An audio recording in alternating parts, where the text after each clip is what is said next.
నా ఆవరణములను త్రొక్కుటకు మిమ్మల్ని రమ్మన్న వాడెవడు. చాలా ఇక్కడ ఒక విచిత్రమైన మాటను చూస్తా ఉన్నాం. ఒక కొత్తగా ఉండే మాటను మనం చూస్తా ఉన్నాం. మిమ్మల్ని కనుక ఒకసారి ఒకవేళ నిజేపించినట్టు గౌరవమన్నారు తెచ్చి అని అంటే అది బాధ వస్తుందా సంతోషం వస్తుందా? బాధ వస్తుంది. నిజానికి మీరు చేసింది చాలా గొప్ప పని. సంఘానికి రావడం అనేది చాలా గొప్ప పని. రాకుండా అప్పాడు ఎన్నో ఆటంకాలు పెట్టుంటాడు. మనకు కూడా వచ్చే మనసు కూడా ఉండకూడదు. కొన్నిసార్లు ఇవన్నీ దాటుకొని సంఘానికి వస్తూ మన కష్టంలోంచి ధనాన్నో లేకపోతే బియ్యాన్నో కోట్లు తీసుకొస్తే అక్కడికి వచ్చిన తర్వాత ఇలాంటి పరిస్థితి అక్కడికి వెళ్ళిన తర్వాత దేవుడు వాళ్ళు ఏమంటున్నాడు అంటే ఎవరు రమ్మన్నారు నిన్ను అని అంటా ఉన్నాడు. ఈ రోజు మనం చర్చికి రావడానికి ఆ రోజు వాళ్ళ మందిరానికి రావడానికి చాలా తేడా ఉంది.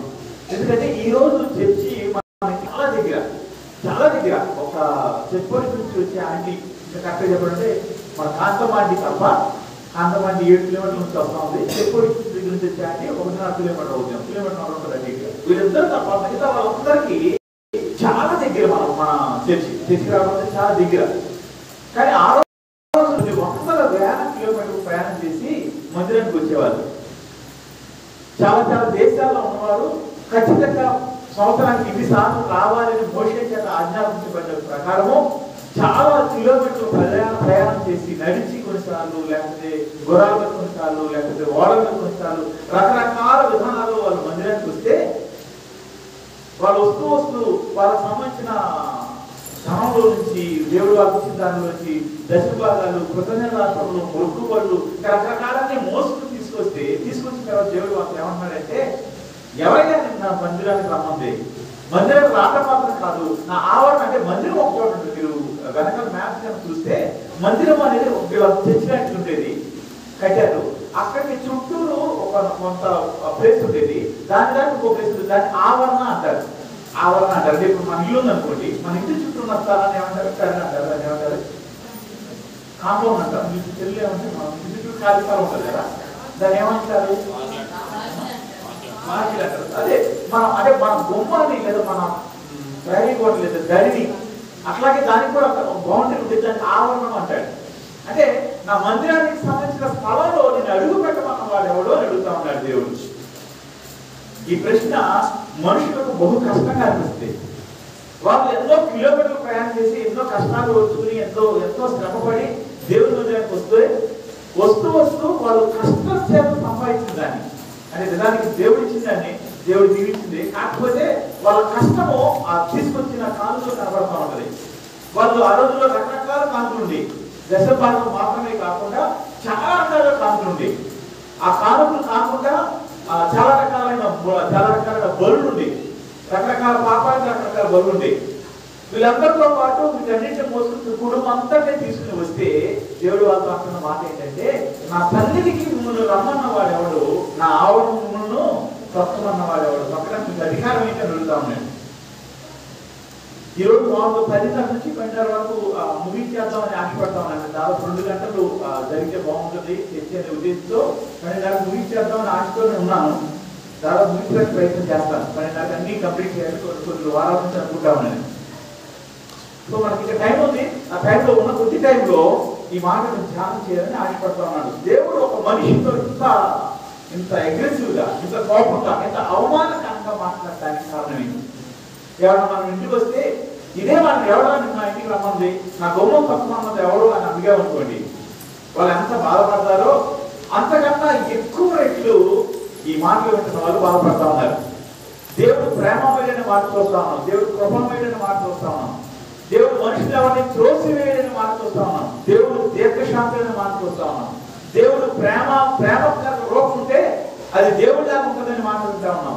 దేవుడు ఒక తల్లిలాగా ఒక తండ్రిలాగా ఆదరిస్తారని మాట్లాడుతూ ఉన్నాం. ఇలాంటి అనేక మాటలు మనకు కనబడతా ఉన్నాయి.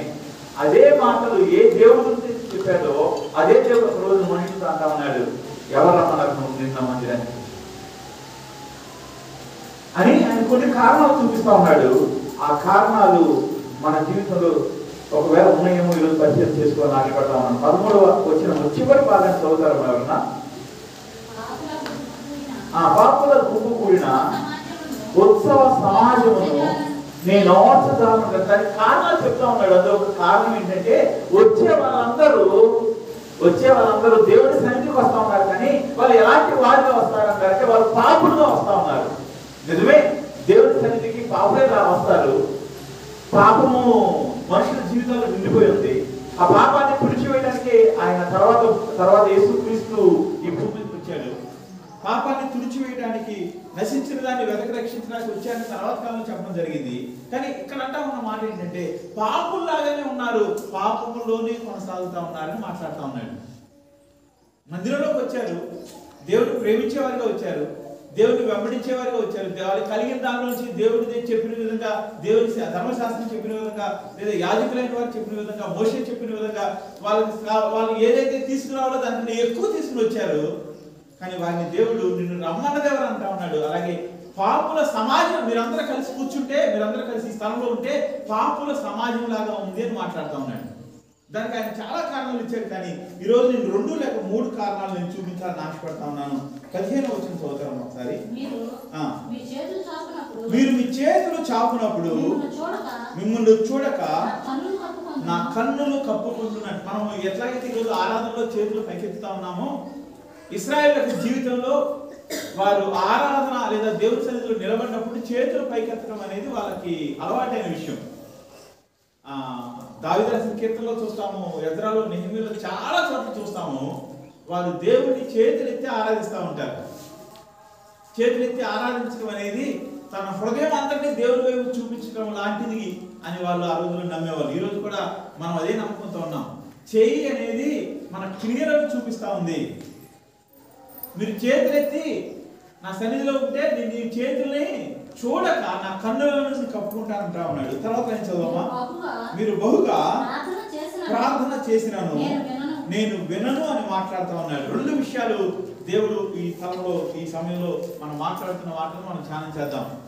ఎందుకని నా సన్నిధికి వచ్చారు, నా సన్నిధిలోకి మీరు రావడానికి ఎవరు రమ్మన్నారు, తర్వాత మీరు వచ్చి పాపులు సమాజంగా ఉంటే నేను చూడటానికి కూడా ఇష్టపడలేదు అంటూ మీ చేతులను నేను చూడనంటా ఉన్నాడు. నీ పెదాల నుంచి వచ్చిన మాటను నేను ఆలకించనని చెప్తా ఉన్నాడు. దేవుడికి ఎంత కోపం రావడానికి, దేవుడికి ఎంత కోపంలో కొనసాగటానికి, మనుషుల మీద కఠినంగా మాట్లాడటానికి కొన్ని కారణాలు అయితే మనం చూడటానికి ప్రయత్నం చేద్దాం. చదువు, తర్వాత చదువు. మీ చేతులు రక్తముతో నిండి ఉన్నవి. ఒక కారణాన్ని చూపిస్తా ఉన్నాడు. ఆయన అంటా ఉన్నాడు, మీ చేతులు చూడకపోవటానికి కారణం ఏంటంటే మీ చేతులు రక్తముతో నిండిపోయినవి. చాలా సంవత్సరాల క్రితము మా కాలేజీలో ఒక చిన్న గొడవ జరుగుతూ ఉన్నప్పుడు మనుషులు తోసుకుంటా ఉన్నారు. తోసుకుంటా ఉన్నప్పుడు సడన్ గా ఒకటి తల పైకిపోయి రక్తం కారుతా ఉంది. మొత్తం షర్ట్ అంతా రక్తం కారిపోతా ఉంది. వాడు అలాగే పరిగెత్తుకుంటే స్టేజ్కి వెళ్ళాడు. కానీ ఏమైందో వాళ్ళకి తెలియలేదు. ఆఖరికి ఒక 2-3 మీద డౌట్ వచ్చి నువ్వా ఏం చేసావంటే ఒకటి చేతిలో రాయి పెట్టుకుని వాడు తల మీద కొట్టాడు. తల బొక్కబడిపోయింది, రక్తం వస్తూ ఉంది. ఆ చేతులు అంటే ఎలా గుర్తుపట్టామంటే, ఎలా పట్టుకోవటానికి కుదిరిందంటే, అందరూ చేతులు చూసినప్పుడు ఒకటి చేతుల్లో రక్తం మరకలు కొంచెంగా కనబడి, కొంచెమే కనపడటానికి కారణం ఏంటంటే వాడు వెనకాల తుడిచేసుకున్నాడు. కొట్టగానే బ్లడ్ వచ్చింది, చేతులు రక్తం అయిపోయింది, వెనకాల తుడిచేసుకున్నాడు. కడుక్కోవడానికి వెళ్ళక ముందే వాడు దొరికిపోయాడు. అంటే చేతులు కంటే రక్తం మనకు కడుక్కోలేదు కాబట్టి వీడి చేతులు రక్తంతో నిండిపోయి వీడే ఆయన కొట్టాడని మాట మనకు తెలిసింది. కడుక్కుని ఉంటే భవిష్యత్తు తెలిసిండేది కాదు. కానీ ఇక్కడ దేవుడు అంటా ఉన్నాడు, మీ చేతులు రక్తంతో నిండిపోయి అంటా ఉన్నాడు. రక్తము అనేది పాపానికి గుర్తు, పాపానికి గుర్తుగా మాట్లాడుతున్నాడు. కేవలం రక్తం గురించి మాత్రమే మాట్లాడలేదు ఆయన. ఒక వ్యక్తి ఇంకొక వ్యక్తిని కొట్టినప్పుడు ఆ ఒకల వ్యక్తికి రక్తం వస్తే, లేదా ఇతని చేతులకు రక్తం అంటుకుంటే ఏదో ఒక దాంతో కడిగేసుకుంటాడు. ఆ మరకపోయేలాగా, వాసన పోయేలాగా కడిగేసుకుంటాడు. మనం ఏదైనా తప్పు చేస్తే అది కనబడకుండా తుడిచి వేసుకుంటాం. రక్తం అనేది పాపం గురించి మాట్లాడుతున్నది, చెయ్యి అనేది హృదయం గురించి మాట్లాడుతూ ఉంది. మన హృదయంలో ఉన్న పాపం గురించి మాట్లాడుతూ ఉన్నాడు. అంత మాత్రమే కాదు, చేతితో చేసిన పాపం మాత్రమే కాదు, హృదయంలో ఉన్న పాపం గురించి మాట్లాడుతూ ఉన్నాడు. దేవుడికి ఎంత కోపం రావడానికి కారణం ఏంటంటే వాళ్ళ హృదయంలో పాపాన్ని ఉంచుకుని దేవుడి సన్నిధికి వస్తూ ఉన్నారు. అదే హృదయంతో మరలా తిరిగి వెనక్కి వెళ్తూ ఉన్నారు. ఎన్ని వందల కిలోమీటర్లు ప్రయాణం చేసి వచ్చారు, లేదా 1 కిలోమీటర్ ప్రయాణం చేసి వచ్చారు, డబ్బులు తీసుకొచ్చారు, ధనం తీసుకొచ్చారు, దేవుడు వారిని సమృద్ధిగా దీవించిన కొలది అంతకు మించి తీసుకొచ్చారు. అన్నిటితో పాటు పాపముతో నిండిపోయిన తమ హృదయాన్ని కూడా దేవుడు తీసుకొచ్చారు. తీసుకొచ్చి అదే హృదయంతో వెనక్కి వెళ్ళిపోతా ఉన్నారు. వాక్యం ఇచ్చిన వారారా ఈరోజు 3 ముఖ్యమైన విషయాలు మీతో మాట్లాడాలని ఆశపడుతున్నాను. అందులో మొదటిది దేవుడు ఆయన అంత కఠినంగా మీతో మాట్లాడలేదు, కానీ ఏ హృదయంతో అయితే వస్తున్నావో అదే హృదయంతో దేవుని మందిరానికి వచ్చి వెనక్కి వెళ్ళిపోతే నువ్వు మేలు పొందిన వాడుగా ఎప్పటికీ ఉండలేవు. నువ్వు మందిరానికి వచ్చావు, నిన్ను చూసి మేము అందరం సంతోషపడతా ఉన్నాం, దేవుడు కూడా సంతోషపడతా ఉన్నాడు. మంచిది, మందిరానికి రావడం నీకు దీవెనిస్తుంది, మందిరానికి రావడం నీకు ఆశీర్వాదాన్ని ఇస్తుంది, మందిరానికి రావడం నీ కుటుంబానికి మేలు చేస్తుంది, మందిరానికి రావటము నువ్వు చేసే ప్రతి పనిని దీవిస్తుంది. నీ చేతి పని దీవించబడటానికి మందిరానికి వచ్చి వెళ్ళటం అది ఒక కారణం అవుతుంది, అది కూడా ఒక కారణం అవుతుంది. కానీ నిజమైన దీవెన ఎప్పుడు వస్తుంది తెలుసా?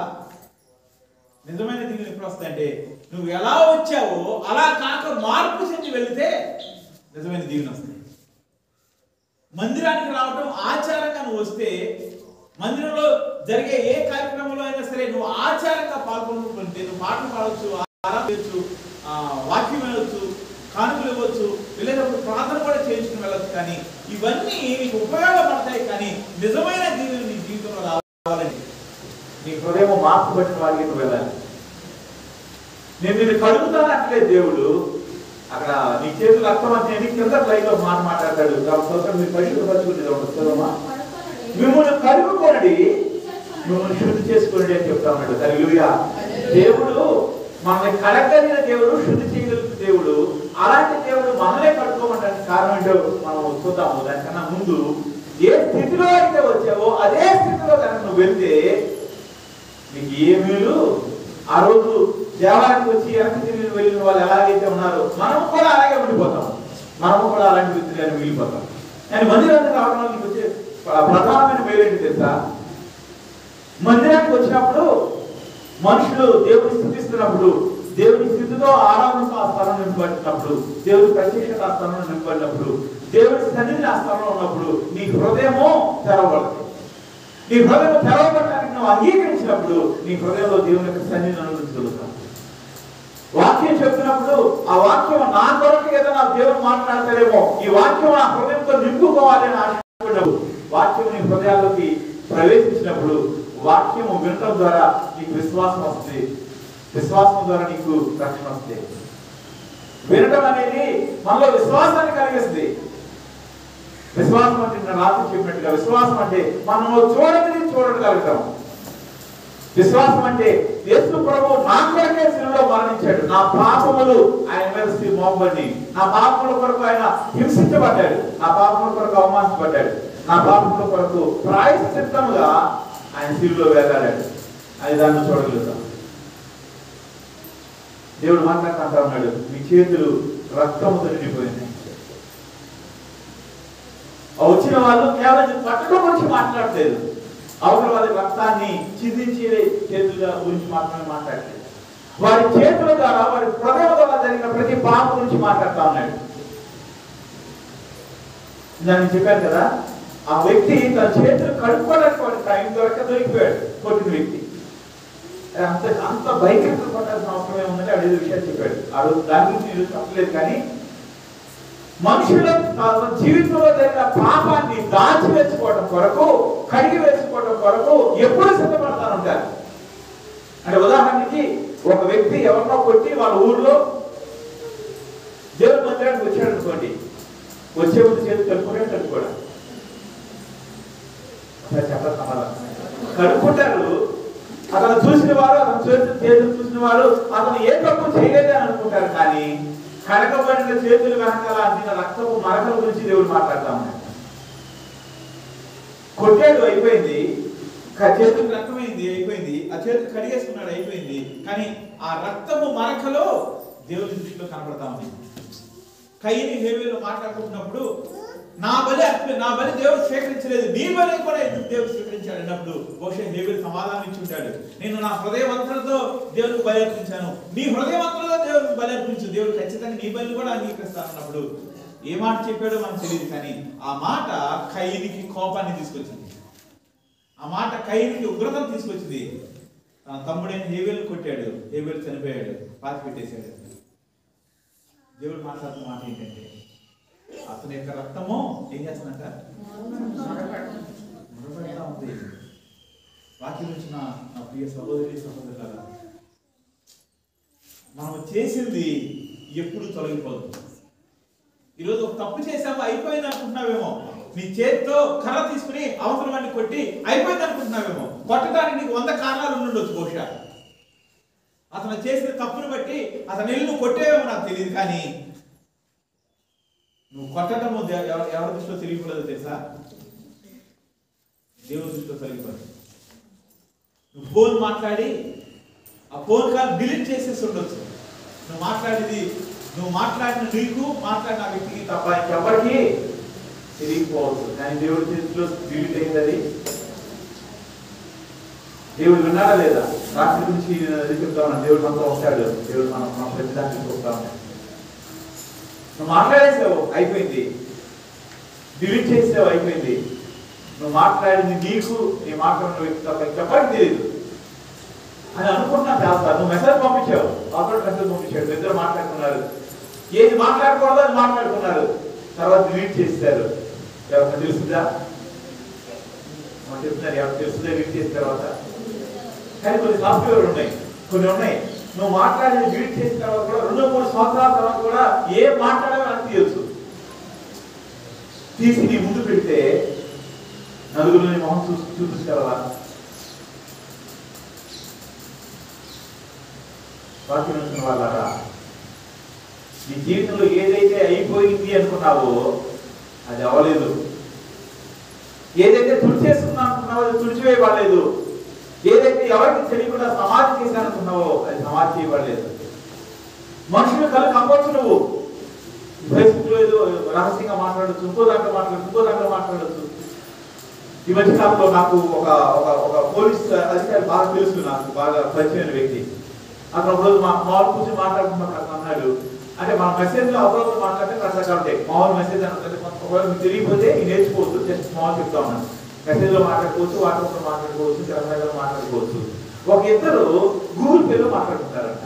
అంటే డబ్బులు పంపిణీ తీసుకోవడం అసలు దాంట్లో మాట్లాడుకుంటారంట. అంటే మనుషులు మోసం చేయడానికి అంటే ఎవరు దాన్ని చూడవు. భర్తనాడు అనుకోండి, భార్య ఏం మాట్లాడుతుందంటే మహా అయితే అనుమానం ఉంటే ఎస్ఎంఎస్ చూస్తాడు, లేదా మోడల్ చూస్తాడు, ఫోన్ కాల్స్ చూస్తాడు, లేదా యూట్యూబ్ ఏం చూస్తాడు చూస్తాడు. అనుమానం ఉంటే భర్త కానీ భార్య కానీ చూస్తారమ్మా, ఒప్పుకోరు. మా భర్త అయితే మా కొడుకు ఫోన్ చూస్తున్నారు, మీరు భర్త ఫోటో చూస్తాను ఒప్పుకోరు. సరే ఒప్పుకోమని పర్లేదు, కానీ గూగుల్ పేరుతో మాట్లాడడానికి ఎవరు ఊరేస్తారు కదా, అలా మాట్లాడతారంట. మాట్లాడి డిలీట్ చేసి అనుకున్నారు, కానీ ప్రతి చిన్న దాన్ని పట్టుకోవడానికి ఈ రోజులో అవకాశం ఉంది.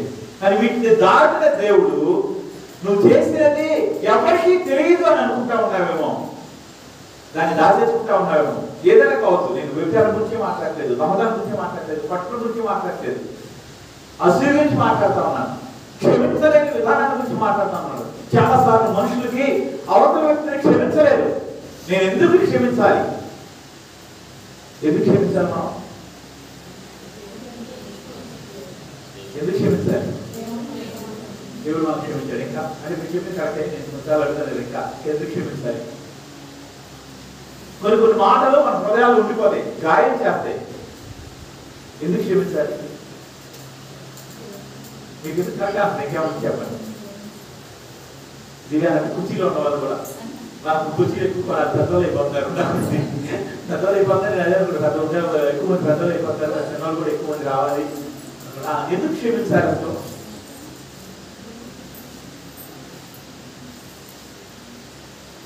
ఎందుకు క్షమించాలి అంటే మీరు చెప్తే ఇంకేమో చెప్తానే ఉంటున్నాయి. ఎందుకు క్షమించాలంటే దేవుడే మనల్ని క్షమించాడు, అందుకు క్షమించాలి. కరెక్టే. అది కాకుండా ఇంకా ఆలోచనలు ఉన్నాయి ఈరోజు వాటిని చెప్పడం అది కాదు. కానీ ఒక కారణం చెప్తారు ఎందుకు క్షమించాలో తెలుసా? నువ్వు క్షమిస్తే నీకు దీవెన వస్తుంది. నువ్వు క్షమిస్తే దేవుని దగ్గర నుంచి నీ జీవితంలోకి రాకుండా, దీవెన రాకుండా చాలా సార్లు మనుషుల హృదయాల్లో, మనుషుల జీవితాల్లో అర్థం పడేది క్షమించలేకపోవడం. ఒక వ్యక్తిని నువ్వు క్షమించలేకపోతే దేవుడు ఏదైతే నీకు ఇవ్వాలనుకుంటాడో అది పొందకుండా ఉండటానికి బహుశా అది ఆటంకం అవుతుంది. అది దాదాపుగా హన్నా గురించి మనం చదివినప్పుడు కొన్ని విషయాలు మనకు అర్థమవుతుంది. హన్నా గురించి మనం చదివినప్పుడు మనకి చాలా స్పష్టంగా కొన్ని విషయాలు రాయబడతా ఉన్నాయి. మన నీ జీవితంలో ఏ పాపంతో నాకు తెలియదు, కానీ అది చిన్నదైనా పెద్దదైనా అది పాపమే. అది దేవుడి దృష్టిలో కనపడతా ఉన్నది, దేవుడి దృష్టిలో కనపడతా ఉన్నది. మనుషుల జీవితంలో కొన్ని రకాల పాపాలు విన్నప్పుడు, కొన్ని జరిగిన పరిస్థితులు విన్నప్పుడు, కొన్ని జరిగిన ఆలోచనల గురించి విన్నప్పుడు చాలా గుండె పగిలిపోతా ఉంటుంది. అరే ఈ వ్యక్తి, దేవుడు ఈ వ్యక్తి విషయంలో ఇంత మేలు చేశాడే, ఈ వ్యక్తిని దేవుడు ఇంతగా దీవించి ఆశీర్వదించాడే, ఈ వ్యక్తి జీవితంలో ఎంత భయంకరమైన పాపం చేయడానికి తను ఎలా అమ్ముకోగలిగాడని చేసిన వ్యక్తి ఆ పాపాన్ని మర్చిపోయి ఉంటాడు. చేసిన వ్యక్తి ఆ పాపం ఎవరు తెలియదు అనుకుంటాడు.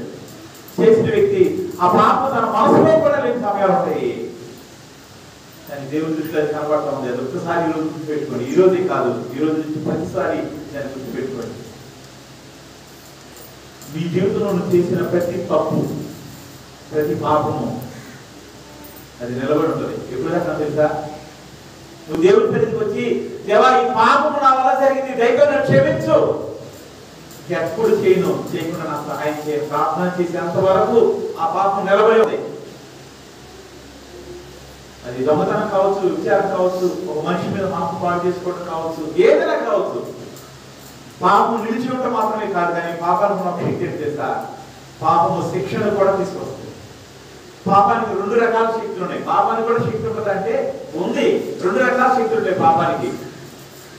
మొదటిది పాపం నిన్ను బంధిస్తుంది, దాని నుంచి నువ్వు బయటికి వెళ్ళలేవు. ఒక వ్యక్తితో ఒక రహస్యంగా ఒక తప్పు చేయడానికి సిద్ధపడినప్పుడు మాటల్లో కానీ, చూపుల్లో కానీ, తలంపులో కానీ, ఆలోచనలో కానీ ఏ తప్పనే కావచ్చు. నేను కేవలం తప్పు అంటే వ్యక్తి గురించి అనుకోవచ్చు. కొన్నిసార్లు మనము వాళ్ళ గురించి మాట్లాడాలనుకోండి, చెడ్డగా మాట్లాడాలనుకోండి, మనం ఉన్న వాళ్ళు ఎవరితో మాట్లాడలేము, ఎవరో ఒకరో దొరుకుతారు. అలాంటి దురదృష్టం ఎవరు ఉంటారు, అప్పుడు వాళ్ళ దగ్గర ఎవరి గురించి అయినా తప్పుగా మాట్లాడచ్చు, ఏదైనా మాట్లాడచ్చు.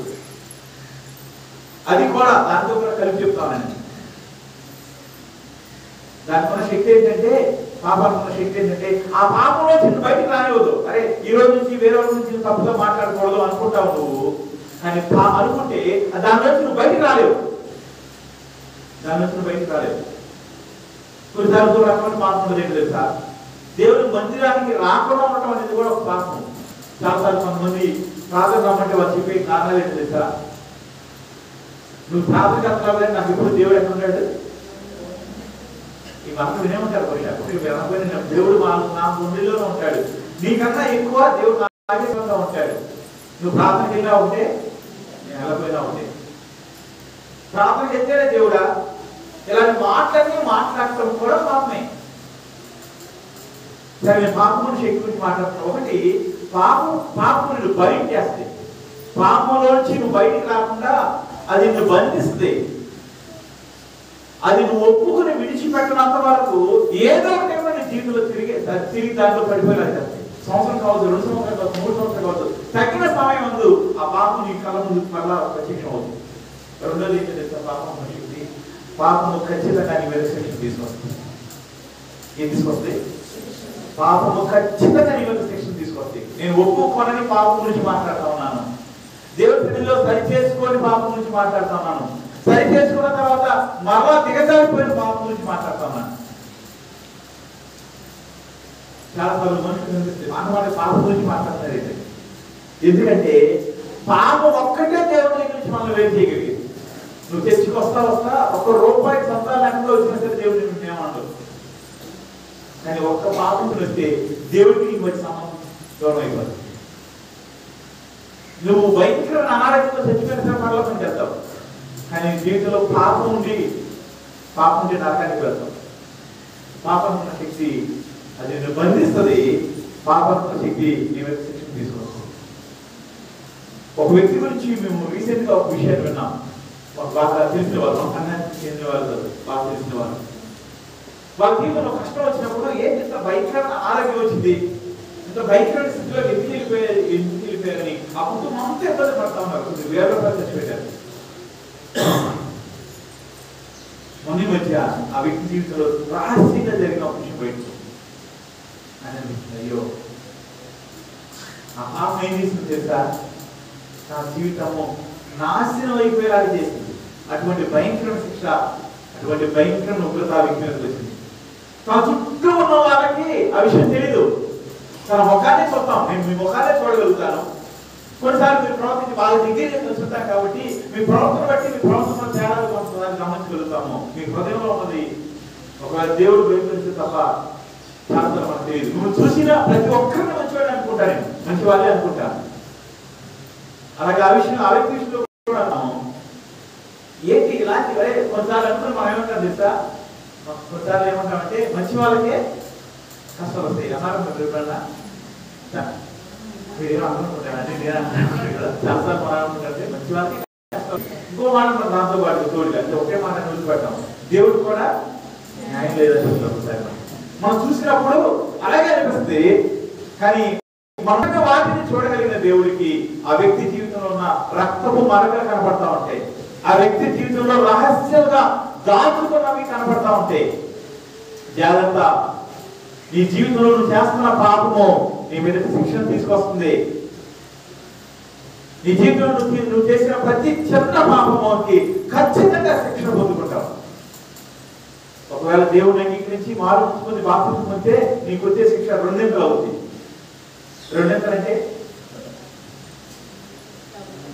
ఏంటి అంటే నేను ఈజీగా చెప్పాలి ప్రయత్నం చేస్తాను. రెండింతలు అంటే ఒక తప్పు చేస్తే నేను గతం తీసుకుని ఆశగా చెప్పబోటాను అనుకోండి. రెండింతలు అంటే అదే తప్పు రిపీట్ చేస్తే 2 దెబ్బలు. ఇక్కడ వరకు అంటే బాగుంది, 1కి 2 పెద్ద తేడా ఉండదు. కానీ రెండింతలు అంటే మల్టిప్లై చేయడం అంటే 100 దెబ్బలు కొట్టాను అనుకోండి ఒకటి. రెండింతలు అంటే 200 కాదు. రెండింతలు అంటే 100 × 100 ఎంత? ఎంతసేపు పట్టిందా చెప్పు. 200 కాదు చెప్పాక 100 × 100 ఎంత? 1000 చెప్పారు. చాలా ఇంట్లో చేయాలి 100 × 100 చెప్పలేక సరే. అంటే దేవుడి దగ్గర రెండింతల శిక్షణ ఉంటుంది. ఎవరికి మారుమూసి కొద్ది దిగుతాడు వాళ్ళు. చాలా మనం అనుకుంటాం ఈ మాత్రం నాకు మారుమూసి పొందకపోతే బాగుంటుందేమని. మారుమూసి పొందకపోతే నువ్వు చేసిన ప్రతి పాపానికి శిక్ష ఉంటుంది. మారుమూసి పొందితే ఆ పాపానికి శిక్ష అంతా కొట్టివేయబడతాయి. అప్పటి నుంచి మనం కొంచెం ఒళ్ళు దగ్గర పెట్టుకుంటే చాలు, మిగతా అంతా ఆయన చూసుకుంటాడు. కొంచెం ఒళ్ళు దగ్గర పెట్టుకుని ప్రార్థన చేసుకుని వాక్యం చదువుకుంటే చాలు. చాలా సార్లు మనకి అది ఉండలేము. పాత ఆలోచనలు, పాత స్వభావాలు ఏదో ఒకటి బయటకు వస్తూ ఉంటే వాటిని పెంచి పోషించడం కోసం రహస్యంగా మనం గది మెయింటైన్ చేసుకుంటాం. రహస్యంగా మనలాంటి వాళ్ళతో గుంపు తయారు చేసుకుంటాం. రహస్యంగా మనలాంటి వాళ్ళతో ఏదో తప్పుడు పని చేయడానికి అడదాలు వెతుకుంటా ఉంటాం. అది 100 శిక్ష నీ మీద వెళ్ళడానికి వస్తూ ఉంటుంది. జాగ్రత్త చేసి అయిపోయింది. ఈ రోజు నేను బాగుంటానంటే కుదరదు. ఈ రోజు నుంచి నేను బాగానే ఉంటాను, ఈ రోజు నుంచి నేను తప్పు చేయకుండా ఉంటాను అంటే కుదరదు. నువ్వు చేసింది ఎప్పుడోసారి మళ్ళా తిరిగి నీ కళ్ళ ముందుకి శిక్ష రూపంలో వస్తుంది. ఆ శిక్ష అనుభవించిన వాళ్ళని చాలా మంది చూశాను. ఆ శిక్ష అనుభవించే జీవితాన్ని చాలా మంది చూశాను. కొన్నిసార్లు మనం చేసే పాపాలు మన కళ్ళ ముందు నిలబడినప్పుడు బ్రతకడానికి యోగ్యత లేక మూకుపడిగా చచ్చిపోయే వాళ్ళని కూడా చూశాను. వద్దు, దేవుడు నీకు తన సింహాసనంలో కూర్చుని ఆకర్షించాడు. ఒక పెద్ద వ్యక్తి తన పక్కన కూర్చోబెట్టుకోవడానికి ఎవరిని ఇష్టపడరు, తన పక్కన వాళ్ళు కూడా ఎవరిని ఇష్టపడరు. కానీ దేవుడు అత్యున్నతమైన దేవుడు ఏం చేస్తున్నాడు తెలుసా? మనల్ని తన పక్కన కూర్చోబెట్టడానికి ఇష్టపడతా ఉన్నాడు. మన పక్కన కూర్చోవడానికి, తనతో సమానంగా ఉంచడానికి మనకు అవకాశం ఇస్తా ఉన్నాడు. మనం చాలాసార్లు పెద్దల దగ్గరికి వెళ్తాం, ఎంతసేపు వాళ్ళ దగ్గరికి వెళ్ళినా నిలబడి మాట్లాడడానికి ప్రయత్నం చేస్తాం. కొన్నిసార్లు కింద కూర్చొని మాట్లాడడానికి ఇష్టపడతాం. వాళ్ళతో సమానంగా కుర్చీలో కూర్చోవడం అనేది ఈ మధ్య కాలంలో కొంచెం డెవలప్ అవుతుంది. కానీ కొన్ని సంవత్సరాలు, కొన్ని వందల సంవత్సరాలు కొంచెం పెద్దవాళ్ళు అనుకున్న వాళ్ళు ఎవరి ముందు కూడా మనుషులు కుర్చీ మీద కాదు కదా, పీట మీద కూడా కూర్చోవడానికి ఇష్టపడేవాళ్ళు కాదు. కానీ వీళ్ళన్నింటినీ దాటిన దేవుడు ఈ పెద్దవాళ్ళందరూ దేనికి పనికిరారు. దేవుడు యొక్క కాలు గోడుతో కూడా పనికిరాదు. అలాంటి దేవుడు ఇవాళ ఏం చేస్తున్నారు తెలుసా? తనతో సమానుడిగా ఉండటానికి, తన పక్కన కూర్చోబెట్టుకోవడానికి నువ్వు తన కుమారుడు ఉంటానికి ఒప్పుకుంటా ఉన్నాడు. అది విడిచిపెట్టడానికి, త్రోసివేయడానికి డస్ట్బిన్ కదా, అందరూ డస్ట్బిన్ పడేసినప్పుడు అక్కడ కొంతమంది ఎత్తుకుంటా ఉంటారు. ఏదైనా దొరుకుతేమో వాళ్ళకి ఏముండదు ఆహారం తినడానికి. మన జీవితంలో పాపం చేస్తుంటే నీ బ్రతుకు ఎలా ఉంది? జాగ్రత్త. క్షమించలేని పాపం ఉందా? రహస్యమైన జీవితం ఉందా? రెండు రకాల పాపాల గురించి మాట్లాడుతా ఉన్నాను.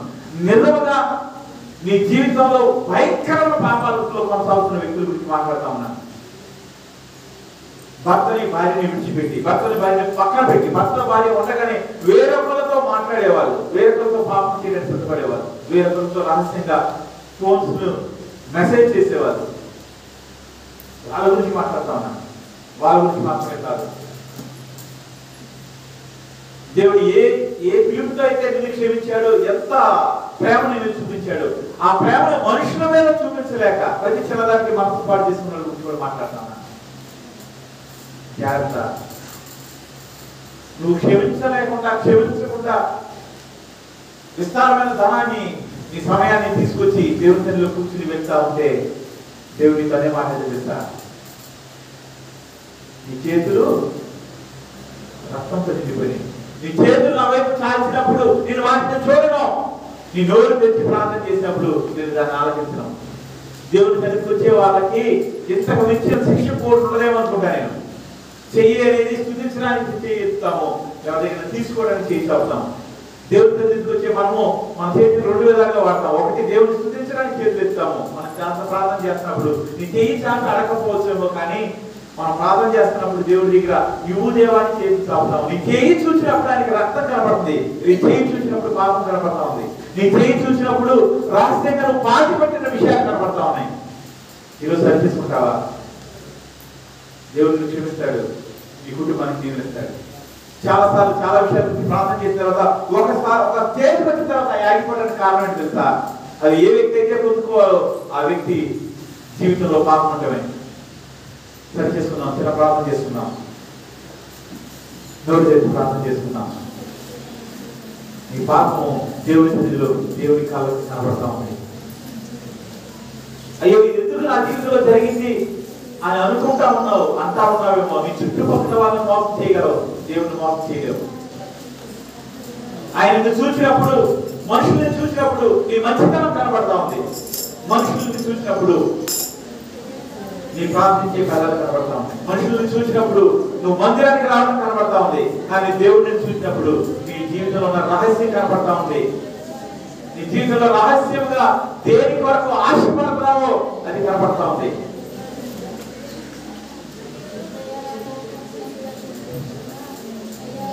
నువ్వు రహస్యంగా చేసింది ఆవేశాలు అయిపోయింది అనుకుంటున్నావా? ఇదిగో దేవుడు నీతో మాట్లాడుతున్నాడమ్మా. నీ పనుల్లో, నీ చేతుల్లో, నీ నోటిలో అది కనబడతా ఉంది దేవుడికి.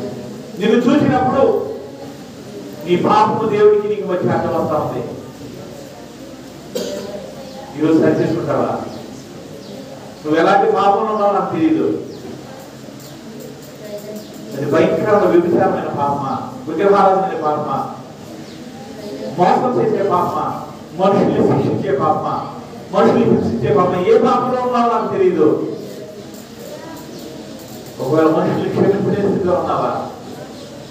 చిన్న చిన్న విషయాల్లో నమ్మకత్వాన్ని కోల్పోతా ఉన్నావా?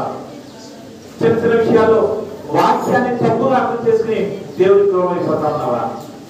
ఏ పాపం అయితే నీ జీవితంలో ఉందో నాకు తెలియదు, కానీ ఆ పాపము నువ్వు క్షమించుదేవా అని ప్రార్థన చేసేంత వరకు నీ మీద శిక్షను కొనసాగిస్తానే ఉంటది. దేవుడి కళ్ళలో కనబడతా ఉంటది. పాపానికి శిక్ష, పాపానికి శక్తి నీ మీద శిక్షణ తీసుకురావడం. ఎంతమంది ప్రార్థన చేసినా నువ్వు దీవెన పొందుకోలేవు. కారణం ఏంటి తెలుసా? ఈ హృదయంలో నువ్వు పాపాన్ని దాచుకుని ఉన్నావు. నోరు తెరువు. ఈ బిడ్డల జీవితంలో శిక్షణ చూస్తా ఉంటే, ఈ బిడ్డల జీవితంలో మేలు పొందుకోకపోవడానికి చూస్తా ఉంటే నీ